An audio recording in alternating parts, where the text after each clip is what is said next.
Okay, so good afternoon everyone. So I'm just going to deal with a little bit of introduction to membranes. So because that would be one of the most crucial points before going into membrane bioreactors. Some part of the some part of the introduction has already been covered in the last presentation. So I'm just going to quickly move into something on membranes. Okay. So the contents would include some introduction to membrane separation, membrane classification, transport mechanisms, membrane fabrication techniques, and membrane modules. So the whole concept of membrane separation was technically based on an accident or based on the phenomena of osmosis that was discovered accidentally when Ebbe Nolet, he left a cask of wine that was covered with animal skin in water. So the next day when he had come back, he saw that the level of water in the tank or in the bottle had risen. And so that from that he went on to investigate what was this phenomenon, and from this is where we come for, we went to membrane-based technologies. And the concept of osmosis or reverse osmosis, where a semi-permeable membrane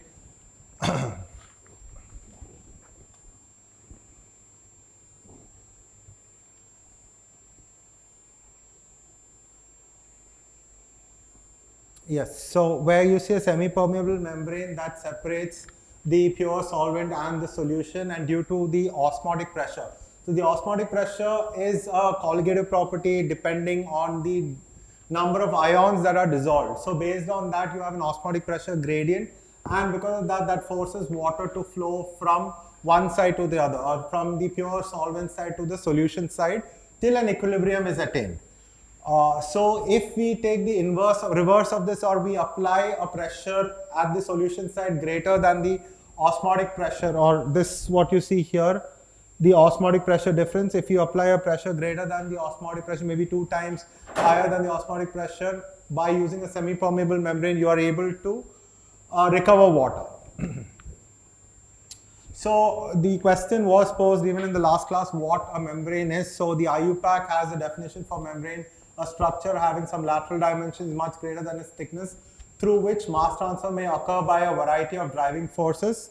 And membrane is a selective barrier that permits the separation of certain species by a combination of sieving, diffusion mechanisms, or by some other mechanism. So if you can see the animated image here, so you could see some part of the feed is retained, and over time the part of the feed that is retained grows over the membrane or covers the membrane, while some part of it permeates. And the driving force. So the driving force,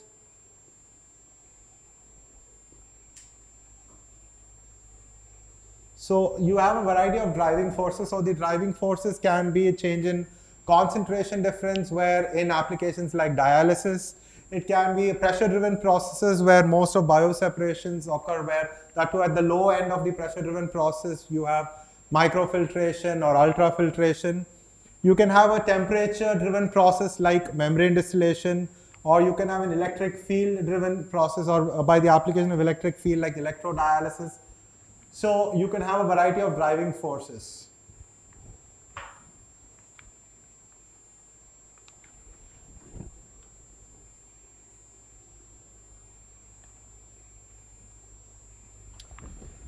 So some characteristics of a desirable membrane is good permeability, high selectivity, good mechanical stability, temperature stability, and able to withstand large pressure differences across membrane, especially for pressure-driven membrane processes.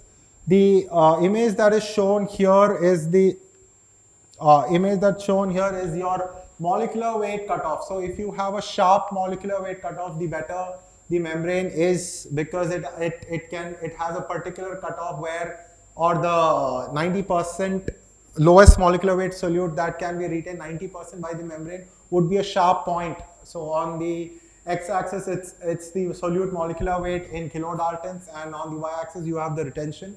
So somewhere about 90 or 95%. So depending on the application. So in water treatment, where it can be as high as 90% is sufficient, but in bioseparations, you may require much higher molecular weight cutoff. Sorry, much higher, the level of molecular weight cutoff should be higher. So coming to classification of the membranes, so the membranes can be classified on the basis of origin as synthetic or biological. So biological membranes are widely understood as cell membranes, etc. So our point of concern or what we are dealing with here are synthetic membranes, and synthetic membranes can be either liquid, solid, and in the first lecture you saw it could even be gas membranes. So liquid membranes are not in the scope of this, this course. It could be bulk emulsion liquid membranes or supported liquid membranes where you use ionic liquids, etc. But here our focus is on solid membranes, and more specifically, it could be organic where the polymers or polymer made. These membranes can also be inorganic or even metals, but our focus is now on organic or polymeric membranes. And the membranes can be both porous or non-porous depending on what application it is used for. So in porous membranes, the discrimination is based on its size. So the difference between the size of the particle and size of the pore. So larger the difference, the more sieving occurs, or solutes that are larger than the pore size of the membrane do not pass through, whereas solutes smaller than the pore size of the membrane can pass through. Whereas in non-porous membranes, or it's often known as dense membranes, the discrimination is based on chemical affinities. So it can be the solubility as well as the difference in permeability across the membrane. So the chemical affinity is what is the driving force in non-porous membranes.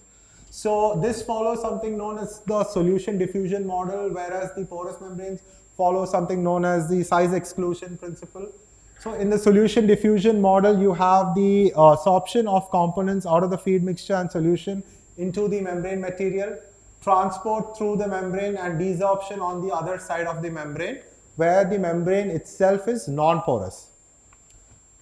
So further, membranes can also be classified as symmetric. So on the right side, the images that you see are all SEM, scanning electron microscopy images. Okay, so it can be symmetric or homogeneous. So homogeneous meaning it is made of a single material, and symmetric meaning all across the membrane cross section, the distribution of pore size or pore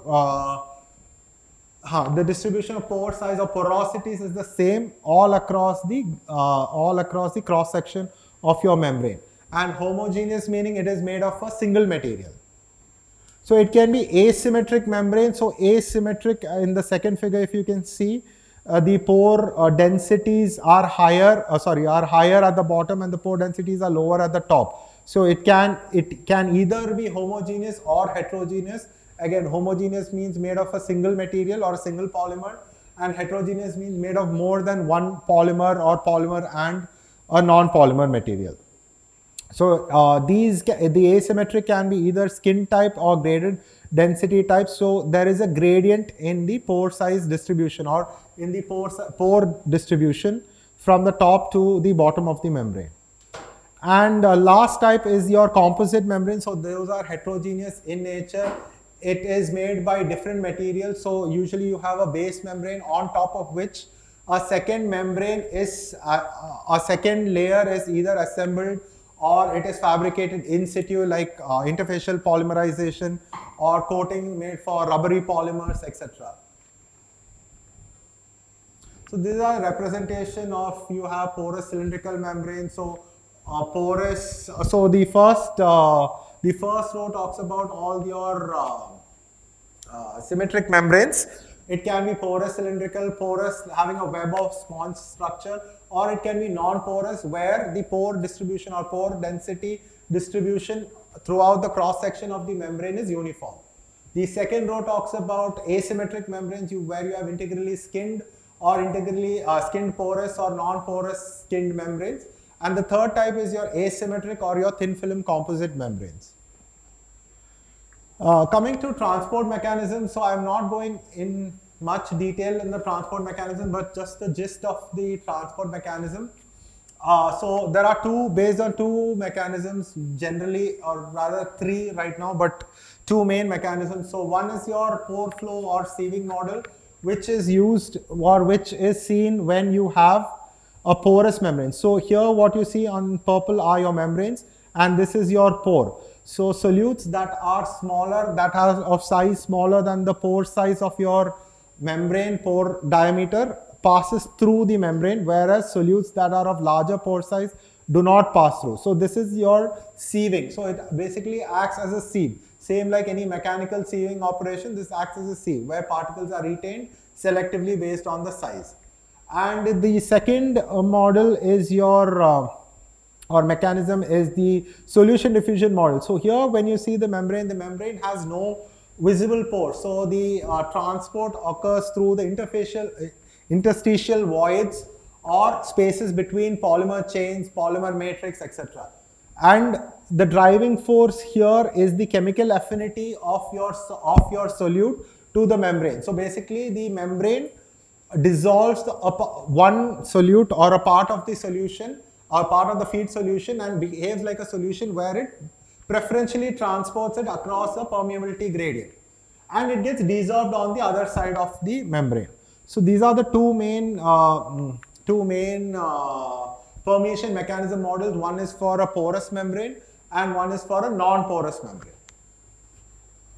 So this is what I was talking about. So permeates are transported by pressure-driven convective flow, and the free volume are fixed because the free volume here are the pores, and they do not fluctuate with position or volume on a time scale of the permeate motion, and are connected to one another. So only the solutes that are smaller or molecules smaller than the pores can pass through in your pore flow model. But the total free volume, the free volume here is your pores, which is fixed compared to your permeate, compared to the solution diffusion model, here it is fixed. In solution diffusion model, the separation occurs by the differences of solubility across the membrane or solubility of different materials into the membrane matrix and the different rates at which the membranes diffuse through the membrane. So it's both the product of the solubility as well as the difference in the permeability or transport. That is your dense membrane. You also have more models where or more later models, but these are the two fundamental models that deal with both porous as well as non-porous membranes. So Fickian laws of diffusion or Fick's laws of diffusion can be used to quantify the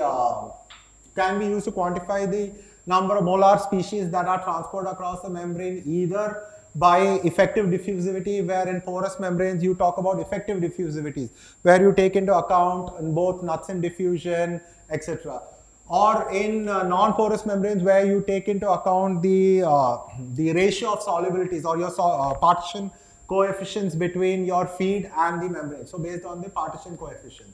So I'm not going much into detail into that, but okay. So this is the bulk flow across the membrane. So the bulk flow across the membrane is very similar to.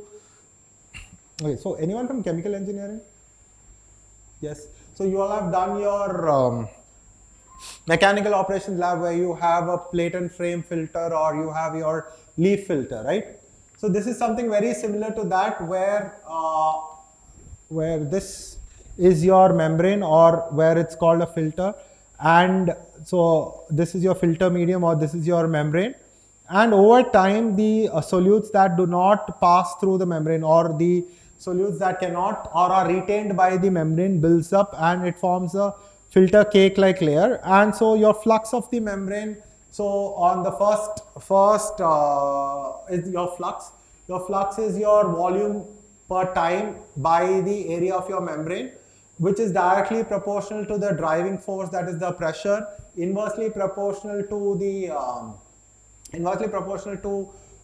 thickness of your membrane and inversely proportional to the viscosity, and Z by K or the coefficient, the constant, is taken as your resistance. So the resistance can include your resistance of your membrane, resistance of the cake layer, etc. Again, like I said, I don't want to go much into detail.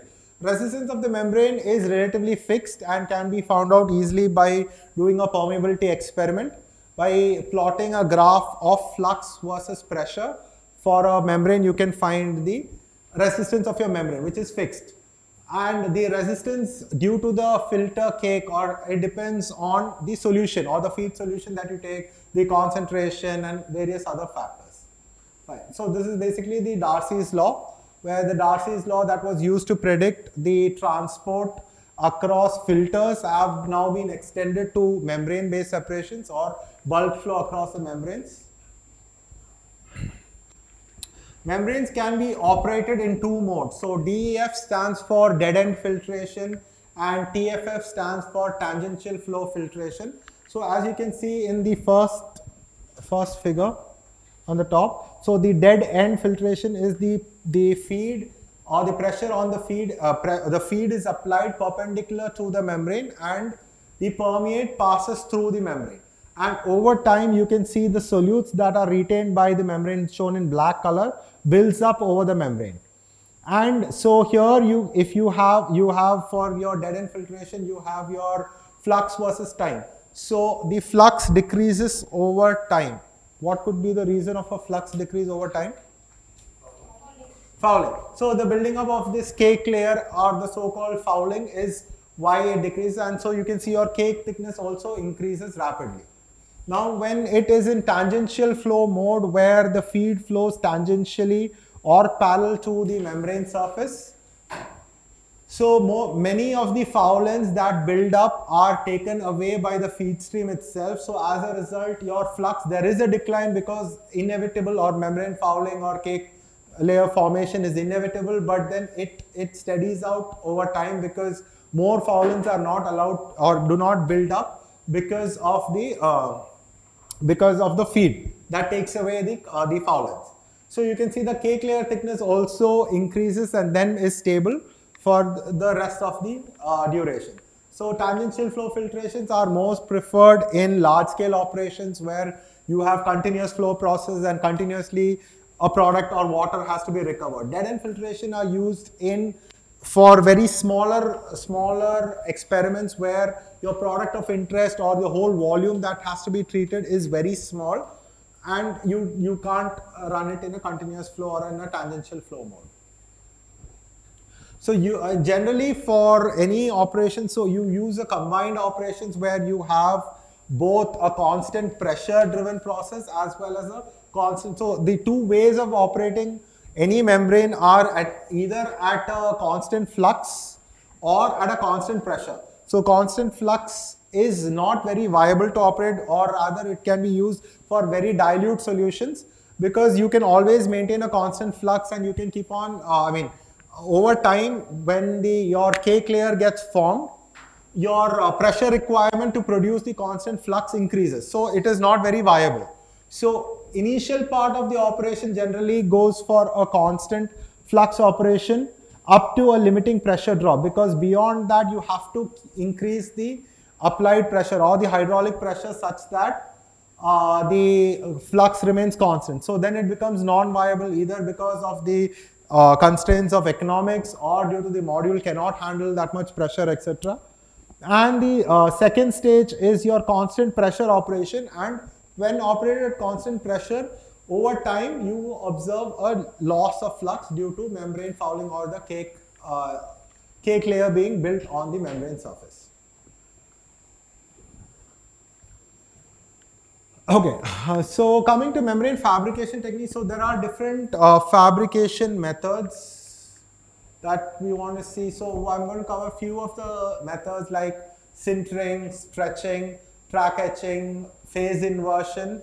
Okay, or 4 of those methods I want to cover in this course. So the first one, so sintering. So if you can see the figure over here on your left side, so you can see the spheres or particles, and when it is treated with heat or it's sintered at high temperatures, these particles fuse together leaving a pore in the center.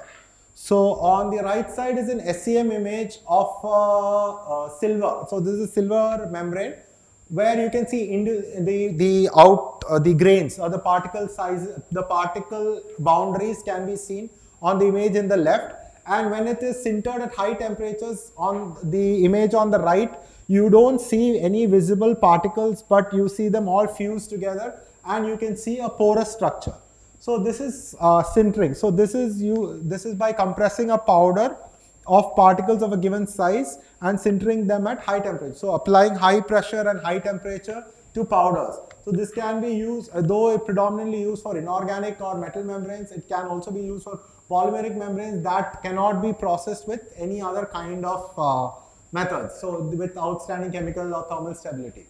So sintering temperature depends on the material. It depends on whether it's a polymer, metal, carbon, glass, ceramics. All of these materials can be made into membranes. The pore size distribution depends on the initial particle size and particle size distribution, and so you can get a pore size anywhere between 0.1 to 10 micrometer. But this kind of membranes have very low porosity, so that is around 10 to 20.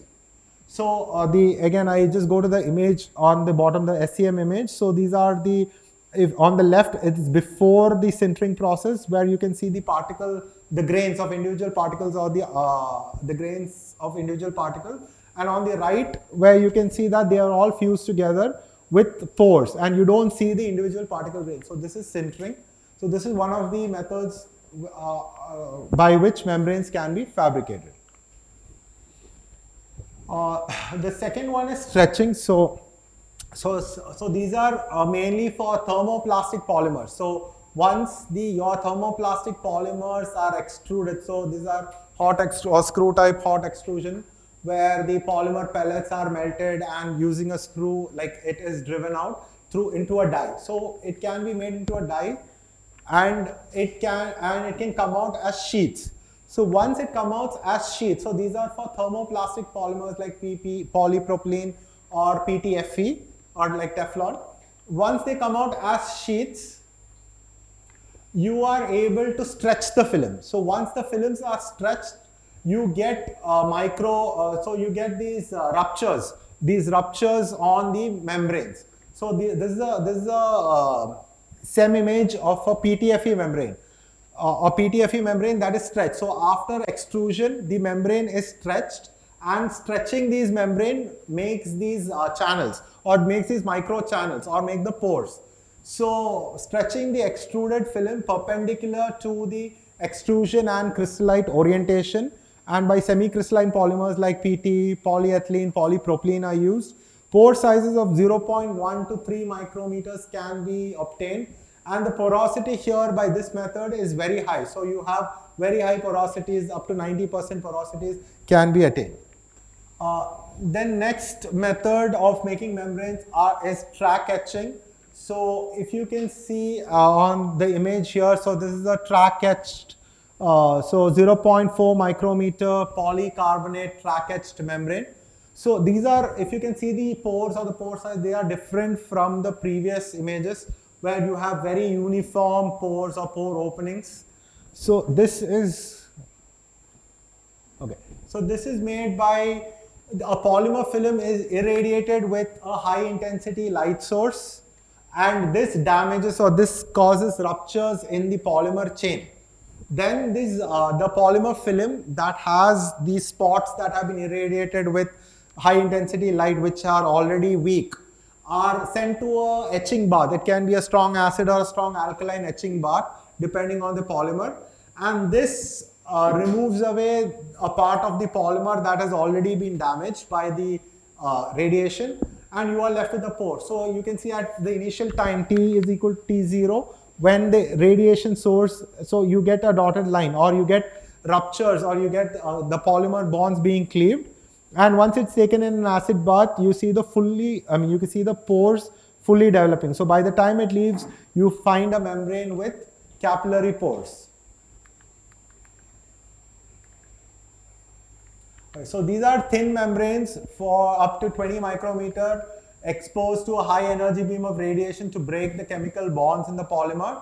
The membrane is then etched in a bath that selectively attacks the damaged polymer. And so the features are, so you get uniform cylindrical pores, pore sizes of 0.02 to 10 micrometers with a very low surface porosity and a very narrow pore size distribution. Or almost all the pores that are present have the exact same pore size. So this is basically the SEM image of a polycarbonate. T stands for track etched, and this is a polycarbonate 0.4 micrometer, which is commercially available. The most common method, or the most widely used method for making polymer membranes, is phase inversion, simply because it's more economical, and you can, the same technique can be used to tune, or the same technique can be used to make membranes with different properties. When I say properties, it can be pore size distribution, or even the surface charges. So here, as the name phase inversion suggests, the polymer which is dissolved in a suitable solvent is transformed in a controlled manner from a liquid state to a solid state by the use of any of, there are several methods by which this phase inversion takes place. It can be either non-solvent or temperature induced, etc. So you can see the SEM image here, where you see a dense selective top layer and a porous substructure or a porous support layer. So here is when the liquid, so this is called liquid-liquid demixing when a non-solvent is used. So there are many methods. So it can be, in order to change the phase from an initial liquid phase to a solid phase, there are many different methods of phase inversion. So it can be precipitation from a vapor phase, it can be precipitation by controlled evaporation, it can be thermal precipitation, or it can be non-solvent or immersion precipitation, which is again the most widely used, where the polymer solution that is spread into a film is immersed into a non-solvent. The non-solvent term meaning the polymer does not dissolve in that particular solvent, whereas the solvent in which the polymer dissolved and the non-solvent have very high affinity for each other. So again, like I was saying, so it can be thermal precipitation, it can be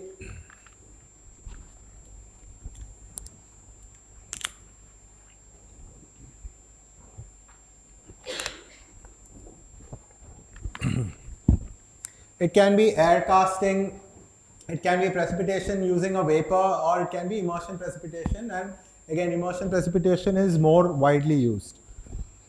So this is a phase or a thermodynamic phase diagram during the immersion precipitation. So like I was saying, the same technique can be used to prepare membranes with different morphologies. So you can have porous open cell structures, or you can have a very dense structure by tuning or by changing which path the polymer takes during the precipitation.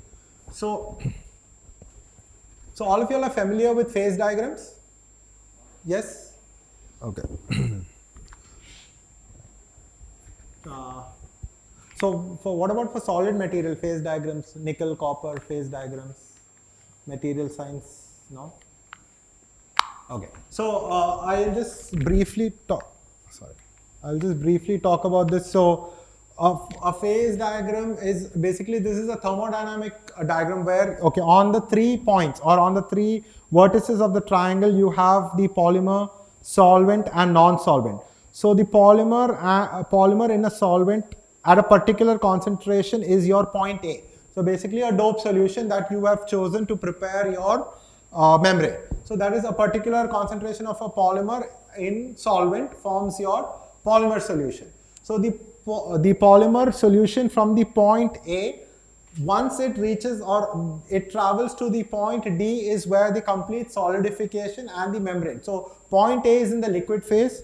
So this D dash, D double dash, the line or this binodal line, this separates. On the left side of the binodal curve is your homogeneous or uniform liquid phase, and on the right side is your, or within the binodal line is your solid phase, or it becoming solid phase. And you see another line here marked as a spinodal curve. So in between the binodal and spinodal is where your liquid-liquid demixing occurs. And depending on which path that A to D takes, you can tune your membrane. You can tune the morphology of your membrane. So this is again the same thing. So you have a dope solution that is taken. Depending on which path which thermodynamic path during the phase inversion the polymer solution takes, you can either have a dense layer, you can have an open cell-like structure, or you can have a more porous structure. So this is the ratio of K, where K is your ratio between your solvent and your coagulant, the solvent that flows out from your dope solution and your coagulant that flows into or for the precipitation. So depending on which path during the precipitation it takes, the same technique can be used to make either membranes with a dense skin layer, or an open cell structure or a porous membrane. Okay. So this is very complex, or the thermodynamics of it itself is a study on its own, but I just want to emphasize that using this technique you can prepare, or using the same polymer solvent system you can prepare different morphology of membranes. And coming to the last part is on the membrane modules. So the membranes that are used typically in labs would be your dead end filtration setup, which is your stirred cells that uses a flat sheet membrane. This is again used for small scale, and it can control operations and mainly for dead end operations. So this is how it works, where you have particles that again you keep your membrane. Your membrane is placed at the bottom of the stirred cell. So this is a millipore stirred cell that is commonly obtained. The membrane is placed at the bottom here, and so again this is your membrane. So particles smaller than the membranes pass through the membranes, and particles that do not pass through build up a fouling layer or a cake layer. So another is your tangential flow. This is again a lab scale module where a tangential flow membrane. So it's as small as this, your tangential flow, but these are the parts. So this is again, you have your feed channel, you have a spacer, and you have your permeate collection chamber. So as you can see in that illustrated diagram, so the flow is tangential, or the flow is parallel to the membrane surface, ensuring that the fouling is lower. So this is again uses a flat sheet membrane. It's a shallow rectangular channel and can be membrane element on one or both sides of the channel, and many can be used in parallel. And the flow is either cross flow or it is flows tangentially to the membrane surface. These two are lab scale modules, and these are some of the lab scale membranes that you get. Tubular membranes. So tubular membranes are generally made from ceramic materials, and I'm not going into how they are made, but it's made from ceramic materials, and you get tubular membranes, and they are also very robust membranes, but again very brittle, but they are used commercially for large number of applications. Spiral wound membrane is one of the most, in water treatment, the membranes used are mostly spiral wound, or nowadays even hollow fiber membranes, but spiral wound, it uses a flat sheet membrane which is wound over a central manifold which collects your permeate. So the permeate that crosses the membrane, so you can see these two are the membranes, and so this is the feed that passes through, a part of the feed permeates through, and it goes around and gets collected into the central manifold. So this is how on the right side is how a commercial spiral wound membrane looks like. And so this is a figure where you have the yellow colored ones are your RO membranes or any membranes, and you have a feed spacer. The white layer in between the two RO membranes is your feed spacer. So you have feed, water, and a part of it permeates, and again, like the permeate goes around the permeate collection the permeate chamber, and gets collected in your central tube or in your central manifold, and where you get your permeate, and your retentate comes out to the other side. Hollow fiber membranes are the most effectively so they have the highest membrane volume to membrane area. So in a smaller membrane area, large volume of membranes can be housed, or large surface area large surface area membranes can be housed in a much smaller volume. The hollow fiber, a large surface area, the surface area of these membranes can even be hundreds of square meters, which can be housed in a very small volume. So it uses hundreds or thousands of fibers bundled together. So it's a typical heat exchanger type of configuration where you have, if you have your feed entering into the module, and each of your fibers are bundled together into a tube sheet. And so this is an in-to-out flow where the feed flows into the inner lumen of the fibers, and the permeate is collected in the shell side.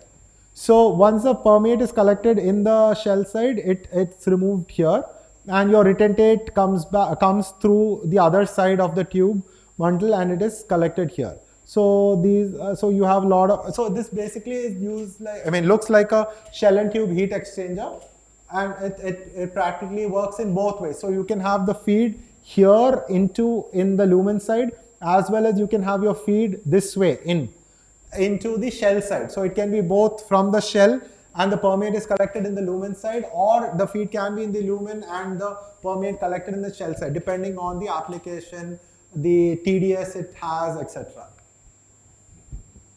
So you have comparison of different modules, so for different flow regimes, so your membrane area per membrane volume, per module volume ratio, mass transfer coefficient, hold up volumes, and some remarks. So if you can see on your hollow fiber, so it can handle both laminar and turbulent regimes. You have very high membrane area to membrane module, and mass transfer coefficient is moderate to high. But the problem with it is the fibers. The fibers, if they get damaged or broken, if a couple of fibers get damaged or broken, depending on your application, you might have to either change the entire membrane module or take them out and seal those particular fibers. Spiral wound, on the other hand, can be used when flat sheet membranes are used, and you have holder volume is low, and can be used for moderate to high transmembrane pressures as well.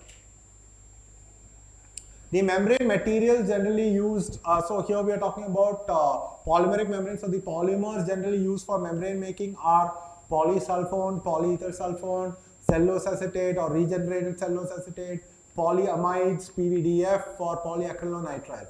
Even there are many inorganic materials that can be used, like alumina, gamma or alpha alumina, or glass or carbons, zirconia, stainless steel, so metals, etc. But we are more interested in the membranes, the polymer membranes or organic polymers that are used.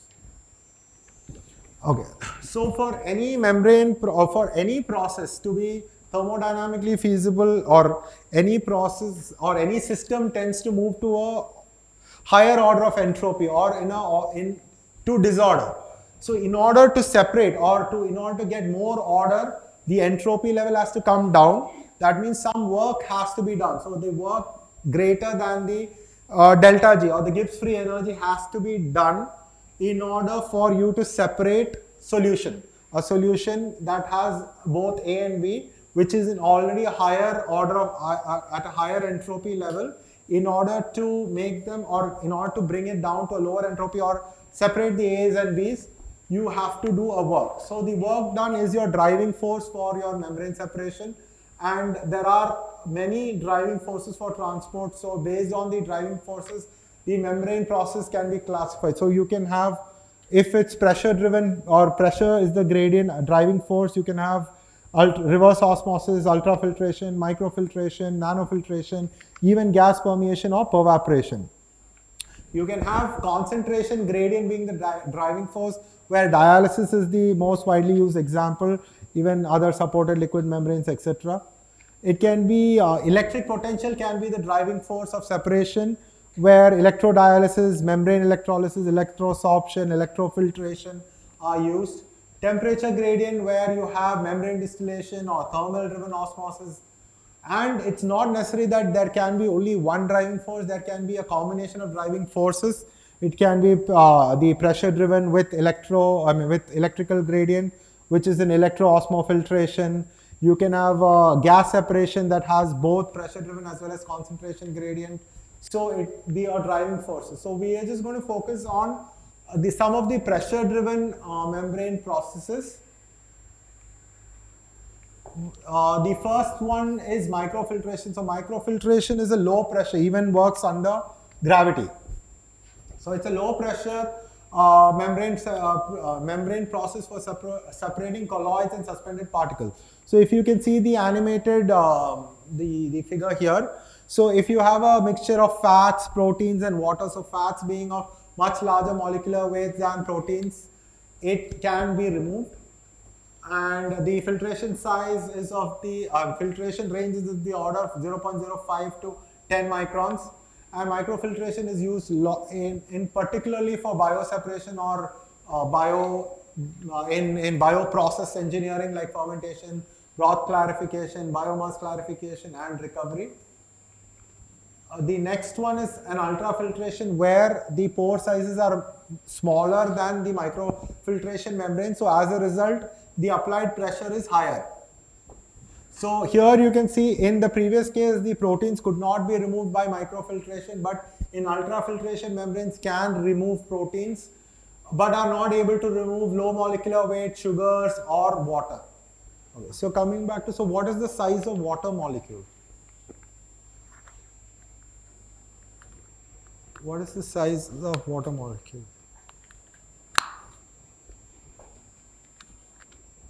You all work on water treatment, right?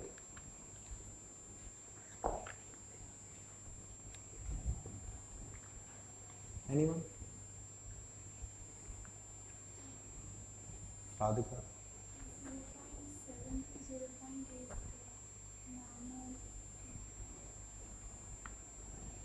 No. Okay, so I'll come back to that. So ultrafiltration, again, based on the size, so it's the pore size of the ultrafiltration membranes are smaller, and hence the driving force or the pressure applied has to be greater. And you can separate macromolecular separation for particles from 20 to 1000 angstrom. And you can have molecular weight cutoff between 1 to 100 kilodalton, and the transmembrane pressure or the operating pressure is between 50 to 100 psi, which is always less than maybe 50 psi for most applications. So in nanofiltration, the sugars that were not removed during ultrafiltration can be removed by nanofiltration. So the pore sizes of the membranes are obviously much smaller, and hence the applied force or the driving force or the pressure that must be applied is even larger. So nanofiltration is used when your process lies between an ultrafiltration or a reverse osmosis. They can be used for several applications like demineralization, color removal, and desalination. So desalination especially for divalent salts and less for monovalent salts like sodium chloride. So they can remove organic solutes, suspended solutes, polyvalent ions, permeate containing low molecular weight organic solutions like alcohol. So any low molecular weight organics, multivalent ions can be removed using nanofiltration membranes. So still you are left with salts or monovalent salts like sodium chloride.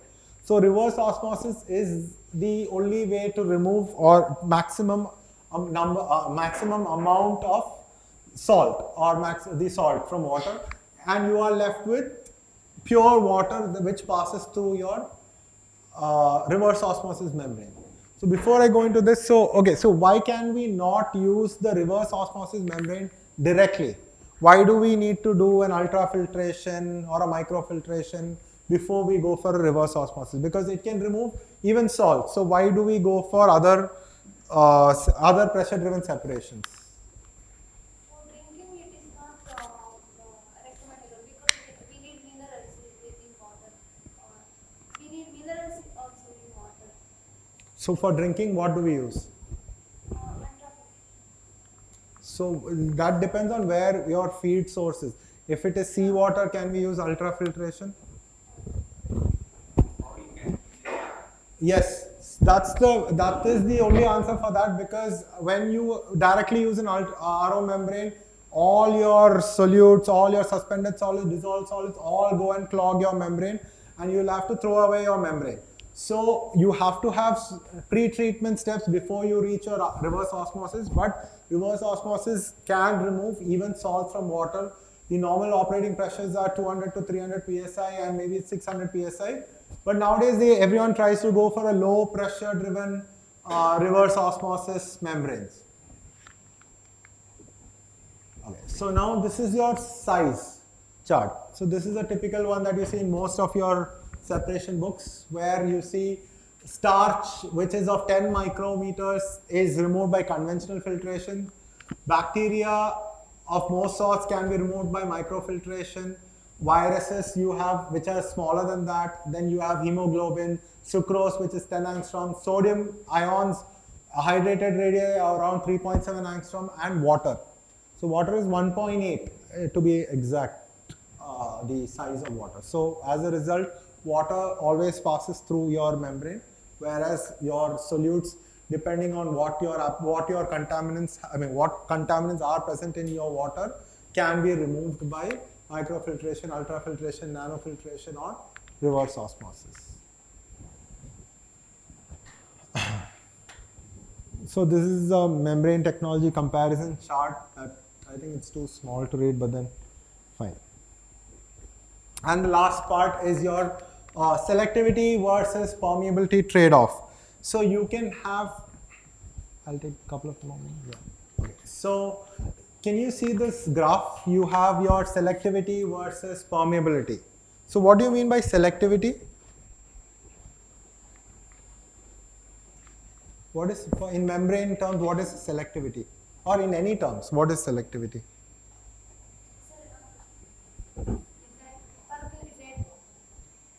So if you have two species A and B, how much A is removed from B? So how much can you separately or selectively transport one molecule or one solute as opposed to the other? And what is permeability?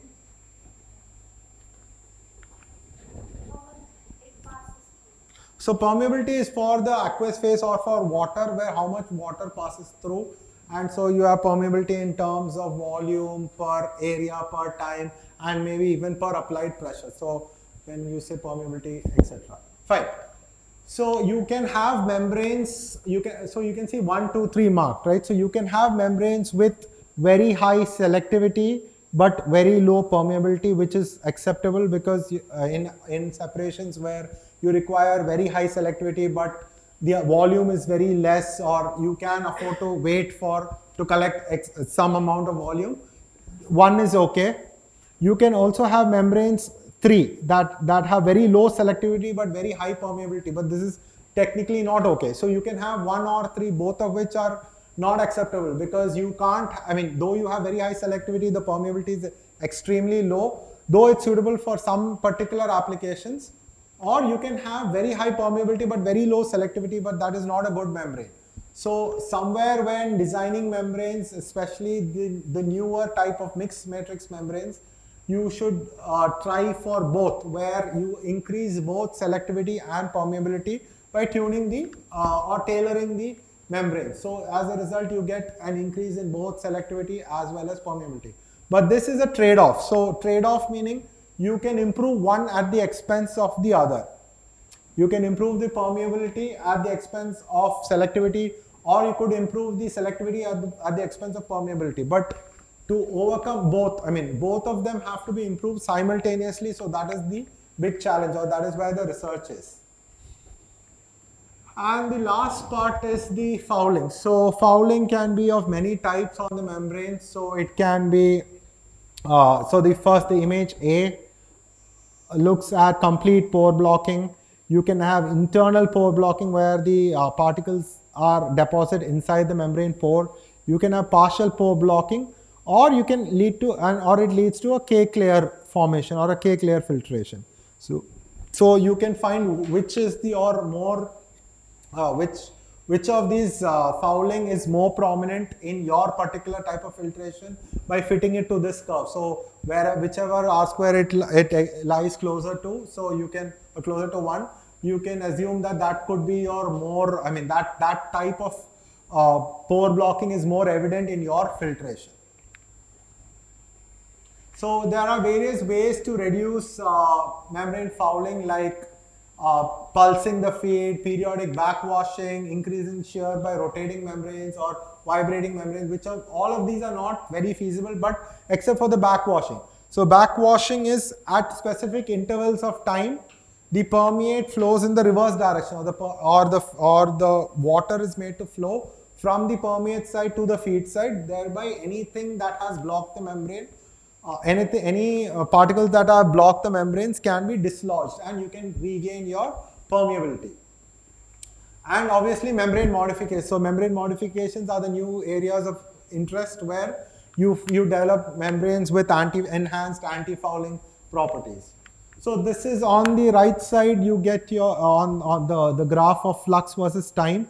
So without backwash, if you see, your flux declines over time. and if you have intermittent backwashing, you can see that the flux, though it declines, once you backwash it, the flux regains, and this continues to be happening and over many cycles. So you get an average flux which is much higher than if you did not do a backwashing. Okay, so I'm going to take a couple of questions and then I will just move on to a couple of more slides. Okay, so I will just show some of the work that we've done here or even before here. So these were ultrafiltration membranes were used for removing humic acid and metals. So metal or metal ions as such cannot be removed by ultrafiltration membranes because the size of metal ions are much smaller. So here what we did is we complexed them with polyethyleneamine, forming a complex. So your metal ion and the polyethyleneamine became a much larger complex and could be removed by ultrafiltration. Humic acid. So humic acid. So what is humic acid? Organic contaminant. I mean, when as such it is not harmful, but when in water, I mean treated water, there will be chloride ions. So with that. So that if you chlorinate, right. So humic acid, basically water from rivers or open surfaces, they appear yellow to deep brown. So that is your humic acid basically. So you have humic acids are very large molecular weight distribution, from very small molecular weight to very high molecular weight. So, and metals, like I said, cannot be technically removed by ultrafiltration membranes, but here we had complexed them with polyethyleneamine, which is a chelating agent or a chelating agent. So you have a metal complex. So in this work, so carboxylated graphene oxide was used. So if you can see the membranes here, this is quite old work, maybe a couple of years back. So where you had membranes with carboxylated graphene oxide that was prepared for, so you can see the difference in membrane morphology. So the top two are the top surfaces, and you can see the cross-section surfaces, and you can see the membrane performance. So membranes with the so why carboxylated graphene oxide? So like I said, membrane modifications are the next step to improve the fouling resistance. So carboxylated graphene oxide is a hydrophilic modifier that could modify the membranes, and the flux decline was much lower compared to the ones mentioned in, the ones shown in black boxes, which show the unmodified membrane. And so it had a higher flux recovery ratio and a lower, so this was for a humic acid, 25 milligram per liter humic acid solution, and a flux recovery of 94%. So here, so the cadmium and nickel ion removal was checked. So it was evaluated to be about 90% for both cadmium as well as nickel. So this fresh and regenerated polymer is your polyethyleneamine. So we had, when you increase the acid, when you make the feed solution acidic, the polyethyleneamine will leave off the metals, and it can be regenerated using in a diafiltration mode basically.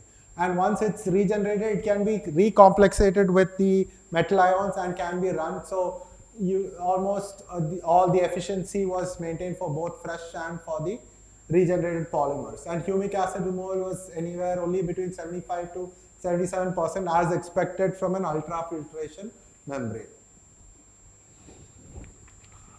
So this was another work. So this was one of our joint works on oil emulsion. So this was from Manali Petrochemical. So they had water that contained oil water emulsion. So we had developed some new membranes with using a polydopamine decorated SBA15, which is a mesoporous silica material. Again an ultrafiltration range membrane, where it showed, so the UWOCA stands for the underwater oil contact angle, and on adding the polydopamine grafted SBA15, the underwater oil contact angle was very high. So that means underwater the oil that was used, I think some light motor oil was used, that could not wet the membrane.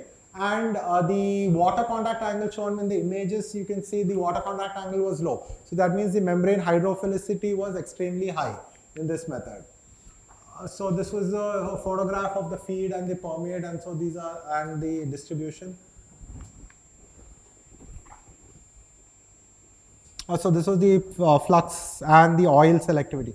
So all membranes showed very high oil selectivity, and the flux of a particular composition was very high. So showing that these particular nanomaterials could tune or could tailor the polymeric membranes in order to improve the water flux, at the same time having very high selectivity for water as compared to oil. And so this was done for many cycles and for 10 runs and for multiple cycles for over 16 hours. So every 4 hours there was a backwash done. So there was only a flux decline of around 15% for up to 16 hours with four intermittent backwashes. And the permeate contained less than 10 ppm oil, which is permissible as per the Indian standards or even the European standard. This was some antibacterial tests that were done on the membrane. Adsorptive membrane. So this was a very typical work done for BARC on where they use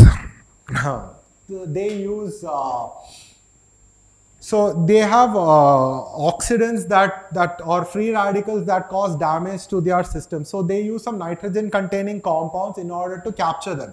And once they pass out of the reactors, they are supposed to recover these nitrogen containing compounds before the water is discharged to the sea. So they use scavengers, so oxygen scavengers like hydrazine, ammonium hydroxide or hydroxylamine.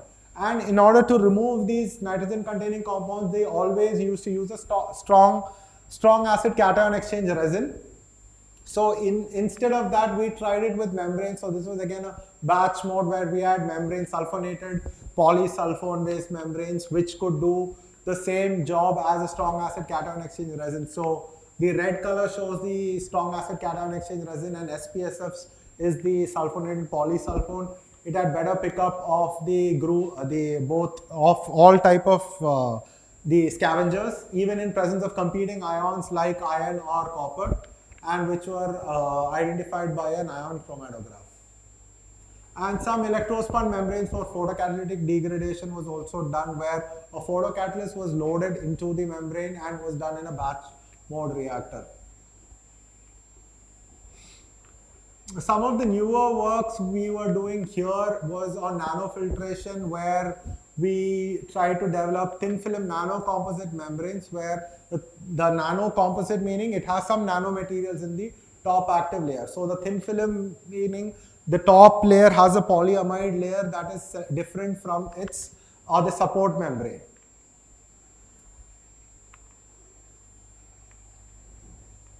So we have used the polyether sulfone, polysulfone, polyetheramide, and membranes, monomers used for the interfacial polymerization were MPD, TMC, or piperazine and TMC. So for various applications like removal of dyes, heavy metals, monovalent and divalent salts, persistent organic pollutants like 2,4-dichlorophenol, or low molecular weight organics like which contribute to COD like glucose. So various works were done. Okay, I'm going to stop here. They were done on, this was on metal ferrites that were used. So in this, the ferrites were used, we could remove glucose from water. So glucose, which contributes to COD, could be removed from water at different concentrations.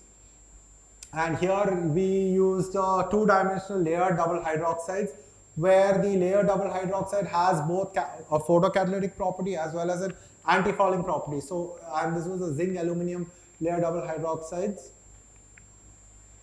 And I'm just going to go to the results. Yeah, so here it could be used for dye removal, calcium sulfate which causes scaling on the membranes, and a very high flux recovery ratio could be achieved. And this was also tested for its photocatalytic ability using methylene blue, which is the most commonly used dye, for a 20 ppm methylene blue dye. So it could be reproducible, and within 120 minutes almost all the color was degraded. And Ziphate was also used for removing NaCl, 2,4-dichlorophenol as well as glucose. And as expected, glucose and 2,4-dichlorophenol could be rejected much more than NaCl owing to the difference in molecular weights. So I'm going to end with this slide. So thank you. So I thank the Government of India for some of our ongoing projects. So we have our startup research grant from SERB, a DST Technology Mission Division, as well as MHRD Spark project. So I also thank my students, my collaborators, and these are some of the facilities that we have with us at our group at NIT Calicut. And I also thank my PhD, MTech, and my undergraduate students, and some of them who have already, undergraduate students who have already graduated, who have done this work. So thank you all.